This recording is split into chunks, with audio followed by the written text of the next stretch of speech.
Last week, there was a clear legal and political agitation over the judgment of Justice Evelyn Anyadike of the Federal High Court in Umuahia, the Abia State capital. Justice Anyadike, in a case on some alleged inconsistencies in the new Electoral Act, ruled that Section 84, subsection 12 of the new law was at variance with the provisions of the Constitution. She struck down that section. The Constitution states that any law that is inconsistent with the Constitution is null and void to the extent of its inconsistency. Justice Anyadike, in citing many sections of the Constitution, ruled that Section 84:12 was at variance with the Constitution and therefore ought to be removed. Is Section 84:12 really at variance with the 1999 Constitution as amended? It never talked about people in public service. It says people holding political appointments should not have the ability, the chance to go into party primaries, vote and be voted for while still holding their political offices. In my respected opinion, these two laws are not in conflict. Before the court gave the ruling to remove that section of the Electoral Act, Justice Enyang Ekwo of Abuja Federal High Court had ordered the President, Attorney General of the Federation and the Senate not to make any amendment to the Act. The People's Democratic Party (PDP) had approached the Abuja court seeking the relief. Between the Abuja court stopping any amendment and the Umuahia court striking out Section 84, subsection 12, which is the binding judicial position? The essence of the Electoral Act is to guide the process of our election, so that at the end of the day, there will be sanity in the system. The laws are very clear. The judge of the Federal High Court in Umuahia is looking at the whole thing as if it's one thing.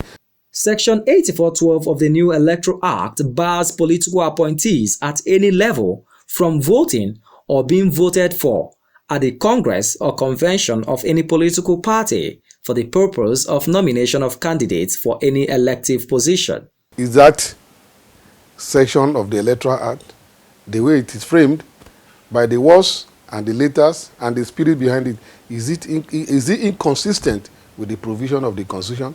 The answer I will give to that is no. However, sections 66, 107, 137 and 182 of the Constitution say any person serving in the public service of either the federal government or state government shall not be qualified for election into the Senate or House of Representatives if he or she has not withdrawn, resigned or retired from such employment 30 days before the election.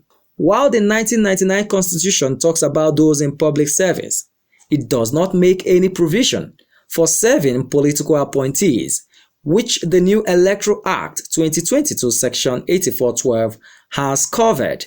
By virtue of Section 318 of the Constitution, political appointees are not included in the list of persons employed in the public service. But who is a public office holder and who is a political appointee? They are people that are employed in the civil service of Nigeria whose appointments have statutory flavor and not appoint. You see, that's different from a political appointee who is employed at the pleasure of his appointer. He can be appointed today, this morning, and this evening he could be fired. Tomorrow he can be re-engaged. The federal government, through the Attorney General of the Federation, AGF Abubakar Malami, who is a legal luminary, says it will remove the provision of Section 84:12 of the Electoral Act 2022, relying on the judgment of Justice Anyadike.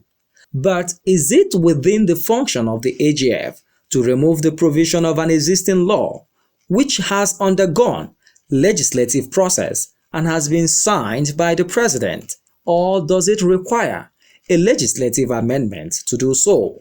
If the Attorney General decides that, well, I have to obey this law, this judgment, because it cannot be set aside, he's on the right track. He's doing the right thing. You understand? But what is puzzling is his enthusiasm and the speed by which he's so ready to put this judgment into immediate implementation. Why is the Attorney General, the law officer of this country, why is he so eager to expunge that section of the Electoral Act? As the nation prepares for the 2023 election, there is the need to resolve the present ambiguity, if not confusion, surrounding the new Electoral Act to pave way for a smooth electoral process. In Abuja, Marvelous Abomano for the Signature Show.